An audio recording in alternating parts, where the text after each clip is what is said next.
ഡെഹ്റാഡൂണിലെ ലംബേദാർ mines. ഈ ലംബേദാർ mines ഇന്ത്യയിൽ സ്ഥിതി ചെയ്യുന്ന മസൂറിമാൾ റോഡിൽ നിന്നും ഏകദേശം 10 കിലോമീറ്റർ ദൂരത്തിലാണ്. ഇവിടെ ഒരു കാലത്ത് ചുണ്ണാമ്പ് കല്ല് ഖനികൾ ഉണ്ടായിരുന്നുവെന്ന് പറയപ്പെടുന്നു. ചരിത്രം പ്രകാരം ഖനികളിൽ ജോലി ചെയ്തിരുന്ന ഏകദേശം 5000 തൊഴിലാളികൾ രക്തം ഛർദ്ദിച്ച് മരണപ്പെട്ടു. ഈ ഒരു സംഭവത്തിന് ശേഷം അവിടെ താമസിക്കുന്നവർക്ക് രാത്രി വളരെ വൈകി അജ്ഞാത ശബ്ദങ്ങൾ കേൾക്കാൻ തുടങ്ങി. ജനങ്ങളുടെ വിശ്വാസമനുസരിച്ച് അവിടെ ഈ തൊഴിലാളികളുടെ ആത്മാക്കൾ അലഞ്ഞു തിരിയുകയാണ്. കഴിഞ്ഞ പല വർഷങ്ങളിലും ചില ഭൂതങ്ങളെയും പ്രേതങ്ങളെയും ചുടല യക്ഷിയെയും കണ്ടിട്ടുണ്ട് എന്ന് പറയുന്നു. അതുമാത്രമല്ല, ലംബേദാർ മൈൻസിൽ നിരവധി അപകടങ്ങൾ സംഭവിച്ചിട്ടുണ്ട്. വാഹന അപകടം, ഒരു ഹെലികോപ്റ്റർ അപകടവും. അവിടുത്തെ ആളുകൾക്ക് ഒരു വിശ്വാസമുണ്ട്, ഖനിയിൽ മരിച്ച തൊഴിലാളികളുടെ ആത്മാക്കളാണ് ഇന്നും അവിടെ അലഞ്ഞു തിരിയുന്നത് എന്ന്. കൂടാതെ ആ ചുടല യക്ഷിയുടെ സാന്നിധ്യം അവിടെ ഉണ്ടെന്നും കരുതുന്നു. നിങ്ങളുടെ വിശ്വാസത്തിന് വേണ്ടി ഈ സ്ഥലത്ത് സംഭവിച്ച ഒരു നെഗറ്റീവായ അനുഭവം എനിക്ക് നിങ്ങളോട് പറയാനുണ്ട്. ഇത് എൻ്റെ അനുഭവമല്ല, മൻവി എന്നൊരു പെൺകുട്ടിയുടെ അനുഭവമാണ്. അവൾ തന്നെ ഇത് ഇന്റർനെറ്റിൽ ഷെയർ ചെയ്തതാണ്.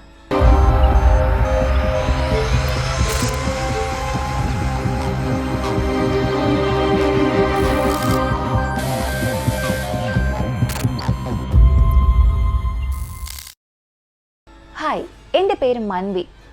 ഞാൻ ഡെഹ്റാഡൂൺ സ്വദേശിയാണ്. ഈ കഥ എൻ്റെ അനുഭവത്തെ അടിസ്ഥാനമാക്കിയുള്ളതാണ്. ഇത് ലോക്ക്ഡൗൺ കാലത്താണ് സംഭവിച്ചത്. അന്ന് ഞങ്ങളുടെ കോളേജിന് ഒരാഴ്ച അവധി ഉണ്ടായിരുന്നു. എൻ്റെ ഒരു സുഹൃത്തിൻ്റെ വീട് വളരെ ദൂരെയാണ്, അതുകൊണ്ട് അവൾക്ക് വീട്ടിലേക്ക് പോകാനായില്ല. ഞങ്ങൾ താമസിച്ചിരുന്ന അപ്പാർട്ട്മെന്റ് വിദ്യാർത്ഥികൾക്കായി മാത്രം നിർമ്മിച്ചതായിരുന്നു. എല്ലാ കുട്ടികളും അവരുടെ വീടുകളിലേക്ക് പോയപ്പോൾ ആ അപ്പാർട്ട്മെന്റ് ശൂന്യമായി. സുഹൃത്തിന് ഒറ്റയ്ക്ക് താമസിക്കാൻ ഭയമായി. അതുകൊണ്ട് അവൾ എന്നെ വിളിച്ചു. ഞാനും അവളോടൊപ്പം പോയി. അവളോടൊപ്പം ഒരു 5 ദിവസം താമസിച്ചു. പിന്നീടാണ് കോളേജിൽ നിന്നും ഒരു നോട്ടീസ് വന്നത്, നിങ്ങളുടെ അവധിക്കാലം നീട്ടിയെന്ന്.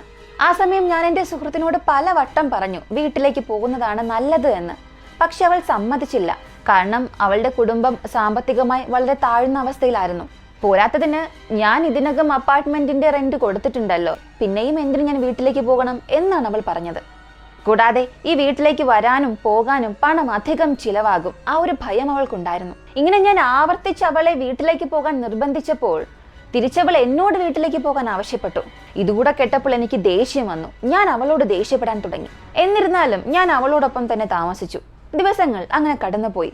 ഒരു ശനിയാഴ്ച ഞങ്ങൾ രണ്ടുപേരും ലംബേദാറിലേക്ക് പോയി. ഡെഹ്റാഡൂണിൽ ഈ ഒരു സ്ഥലം അമാനുഷികമായ സംഭവങ്ങൾക്ക് വളരെ പ്രശസ്തമാണ്. അവിടെ ഒരു വൈകുന്നേര സമയത്ത് ഞങ്ങൾ ഇരുന്ന് സംസാരിച്ചപ്പോൾ വീണ്ടും ഞങ്ങൾക്കുള്ളിൽ പ്രശ്നമുണ്ടായി. ഞങ്ങൾ രണ്ടുപേരും വളരെ ഉച്ചത്തിൽ പരസ്പരം ചീത്ത വിളിച്ചു. ഒന്നിനൊന്ന് മോശം വാക്കുകൾ പറഞ്ഞു. ഞങ്ങൾ ഇരുവരും ഒരു താഴ്ന്ന പ്രദേശത്ത് അങ്ങനെ ഇരിക്കുകയായിരുന്നു.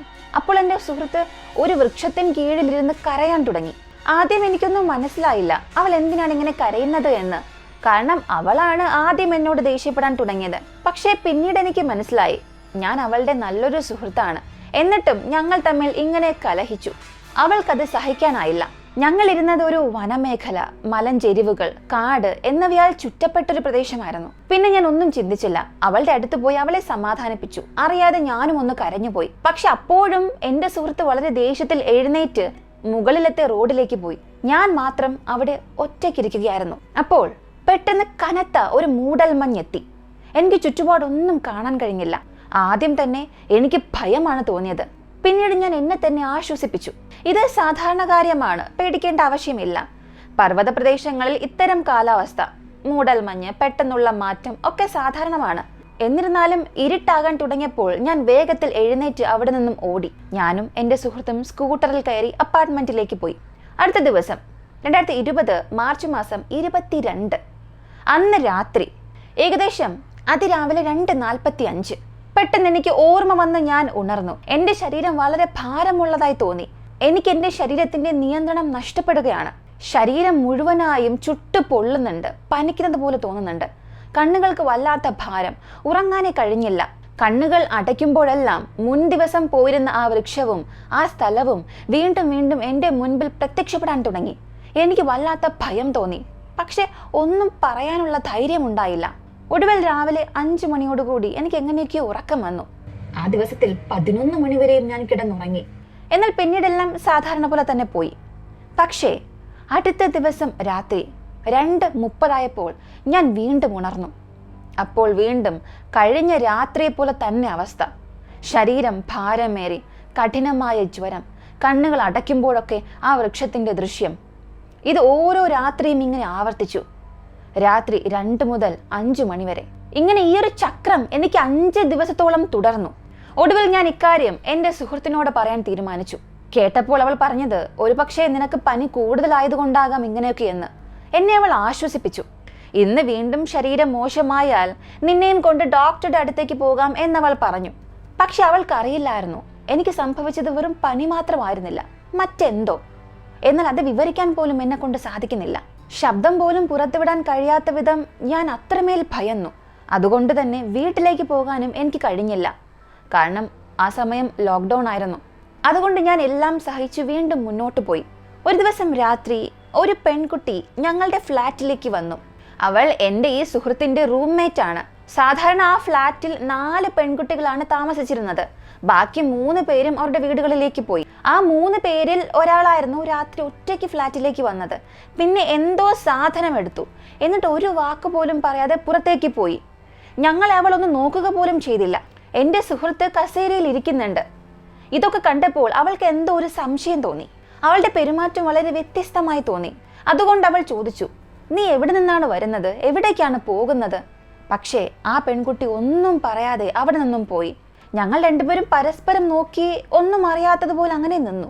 പക്ഷെ അത് കാര്യമാക്കിയില്ല. ഉറങ്ങാൻ കിടന്നു. ഉറങ്ങാൻ ശ്രമിച്ചെങ്കിലും ഉറക്കം വന്നില്ല. അതിനാൽ ഞങ്ങൾ 2 പേരും ആ റൂംമേറ്റിന്റെ കാര്യം തന്നെ ചർച്ച ചെയ്തുകൊണ്ടിരുന്നു. അപ്പോ എൻ്റെ മനസ്സിലൊരു സംശയം വന്നു. ലോക്ക്ഡൗൺ സമയത്ത് അവൾ ഇത്രയും ദൂരത്ത് നിന്ന്, അവളുടെ വീട്ടിൽ നിന്ന് എങ്ങനെയാണ് ഫ്ലാറ്റിലേക്ക് വന്നത്? ഉടനെ എൻ്റെ സുഹൃത്ത് അവളെ ഫോൺ വിളിച്ചു. ഫോൺ വിളിച്ചപ്പോൾ അവൾ കോൾ അറ്റൻഡ് ചെയ്തു. എന്തിനാണ് നീ ഫ്ലാറ്റിലേക്ക് ഇപ്പോൾ വന്നത് എന്ന് ചോദിച്ചു. പക്ഷെ റൂംമേറ്റ് പറഞ്ഞത്, എന്ത്, ഫ്ലാറ്റിലേക്കോ?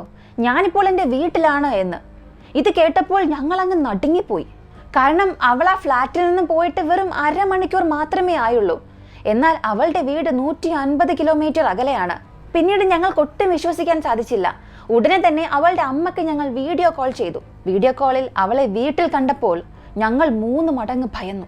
ഇതൊക്കെ ആയപ്പോൾ എൻ്റെ അവസ്ഥ വീണ്ടും വഷളായി. അന്നത്തെ ദിവസം രാത്രി ഏകദേശം 2:45 വീണ്ടും എൻ്റെ ശരീരത്തിൽ കഴിഞ്ഞ 6 ദിവസമായി സംഭവിച്ച അതേ കാര്യങ്ങൾ സംഭവിക്കാൻ തുടങ്ങി. ശരീരമൊന്നും അനക്കാൻ പോലും സാധിച്ചില്ല. ശരീരം മുഴുവനും ഭാരമായി തോന്നി. ചുട്ടുപൊള്ളുന്ന അവസ്ഥ. പേടിച്ചിരണ്ട് ഒരു മൂലക്കിരുന്നു. ഞാൻ ദൈവത്തിൽ ഏറെ വിശ്വസിക്കുന്ന ഒരാളാണ്. അതുകൊണ്ട് എനിക്കറിയാവുന്ന എല്ലാ മന്ത്രങ്ങളും ഞാൻ മനസ്സിൽ ജപിച്ചു. അതിനുശേഷം എങ്ങനെയൊക്കെയോ ഉറങ്ങി. രാവിലെ 9 മണിക്ക് തന്നെ ഞാൻ ഉണർന്നു. പെട്ടെന്ന് സംഭവിച്ച കാര്യങ്ങളെല്ലാം ഞാൻ വീട്ടിൽ പറഞ്ഞു. ഉടനെ തന്നെ എൻ്റെ പപ്പ വന്ന് എന്നെയും എൻ്റെ സുഹൃത്തിനെയും കൂട്ടി വീട്ടിലേക്ക് പോയി. എൻ്റെ വീട് ഈ സുഹൃത്തിൻ്റെ വീട്ടിൽ നിന്നും ഏകദേശം 10 കിലോമീറ്റർ അകലെയായിരുന്നു. ഞങ്ങളുടെ ഉത്തരാഖണ്ഡിൽ ദൈവത്തെയും ഭൂതത്തെയും ഒരുപോലെ ശക്തമായി തന്നെ വിശ്വസിക്കുന്നുണ്ട്. അന്നത്തെ ദിവസം രാത്രി തന്നെ വീട്ടിലേക്ക് അച്ഛൻ ഒരു ദൈവവിശ്വാസിയെ കൊണ്ടുവന്നു. അവർ പല കാര്യങ്ങളും ഇങ്ങനെ ഗണിച്ചു പറയുന്ന ഒരു വ്യക്തിയാണ്. അത്ഭുതകരമായ സിദ്ധികളുള്ള ഒരു സ്ത്രീ. അവർ പറഞ്ഞത്, നീ തെറ്റായ സ്ഥലത്ത് തെറ്റായ പ്രവൃത്തികൾ ചെയ്തു. നൃത്തം, കരച്ചിൽ, അലർച്ച, തെറ്റായ സംസാരം, മുടി പിരിച്ചിട്ട് നടക്കൽ, പെർഫ്യൂം ഉപയോഗിച്ച് പോവുക, ഇവയൊക്കെ കാരണം, അല്ലെങ്കിൽ ഇതിലേതെങ്കിലും ഒന്ന് കാരണം ഒരാളുടെ ആത്മാവ് നിന്നെ പിടിച്ചിട്ടുണ്ട്. ഇത് കേട്ടപ്പോഴാണ് എനിക്ക് അന്നത്തെ ദിവസം ആ മലഞ്ചെരുവിൽ നടന്ന കാര്യം ഓർമ്മ വന്നത്. ഞാനും എൻ്റെ സുഹൃത്തും വല്ലാതെ വഴക്കിട്ടു. പരസ്പരം മോശമായ കുറെ വാക്കുകളും പറഞ്ഞു. ഒരുപക്ഷെ അതായിരിക്കുമോ കാരണം? ഞാനിങ്ങനെ ചിന്തിച്ചുകൊണ്ടിരുന്നപ്പോൾ തന്നെ വീണ്ടും ആ സ്ത്രീ കൂട്ടിച്ചേർത്തു. ഈ ശക്തികൾക്ക് അത്ര പെട്ടെന്ന് മനുഷ്യന്റെ ശരീരത്തിലേക്ക് കയറാൻ കഴിയില്ല. ആ സമയം എനിക്ക് മനസ്സിലായി. ആദ്യ കാഴ്ചയിൽ അത് എല്ലാ രാത്രിയിലും എൻ്റെ ശരീരത്തിലേക്ക് കയറാൻ ശ്രമിച്ചു. ഇത്തരത്തിലുള്ള അദൃശ്യ ശക്തികൾ ഇന്ത്യയിലാണ് കൂടുതലായും ഉള്ളത്. ആ ദിവസം ഞങ്ങളുടെ ഫ്ലാറ്റിൽ വന്ന ആ പെൺകുട്ടി അത് യഥാർത്ഥത്തിൽ ഞങ്ങളുടെ റൂംമേറ്റ് ആയിരുന്നില്ല. അവളൊരു ദുഷ്ട ആത്മാവായിരുന്നു.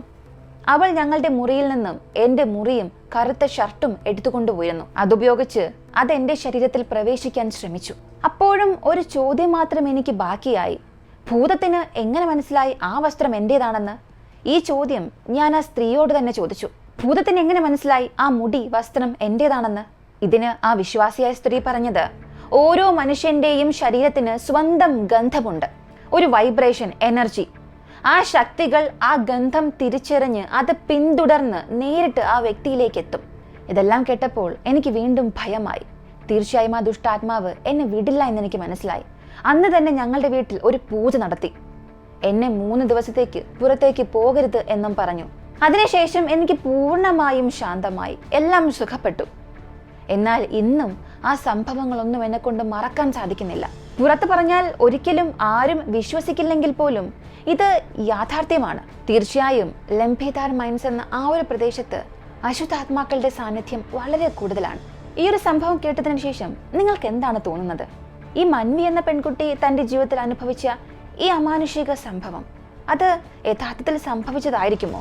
അതോ എല്ലാം അവളുടെ ഒരു തോന്നൽ, ഭയം കാരണമുണ്ടായ ഒരു ഇല്യൂഷൻ മാത്രമായിരിക്കുമോ? എന്നാൽ മൻവിക്ക് മാത്രമല്ല, ഒരുപാട് പേർ ആ ഒരു പ്രദേശത്ത് അവർക്കുണ്ടായ അനുഭവങ്ങൾ ഇന്റർനെറ്റിൽ ഷെയർ ചെയ്യുന്നുണ്ട്. നിങ്ങളിൽ ആരെങ്കിലും ഈ ഒരു പ്രദേശത്ത് പോയിട്ടുണ്ടോ? പോയിട്ടുണ്ടെങ്കിൽ നിങ്ങൾക്ക് ഇങ്ങനെയുള്ള അനുഭവം ഉണ്ടായിട്ടുണ്ടോ? പോയിട്ടില്ലാത്തവർക്ക് ഇനി പോകണം എന്നാഗ്രഹമുണ്ടോ? നിങ്ങളുടെ അഭിപ്രായം കമൻറ്റിൽ പറയുക. ഇങ്ങനെയുള്ള വളരെ വ്യത്യസ്തമായ വീഡിയോസ്, ഭയപ്പെടുത്തുന്ന അമാനുഷികമായ സംഭവങ്ങളെക്കുറിച്ച് അറിയാൻ താല്പര്യമുള്ളവരാണെങ്കിൽ വിക്കിവോക്സ് മലയാളം എന്ന നമ്മുടെ ഈ യൂട്യൂബ് ചാനൽ സബ്സ്ക്രൈബ് ചെയ്യുക. മറ്റൊരു വീഡിയോയുമായി വീണ്ടും കാണാം.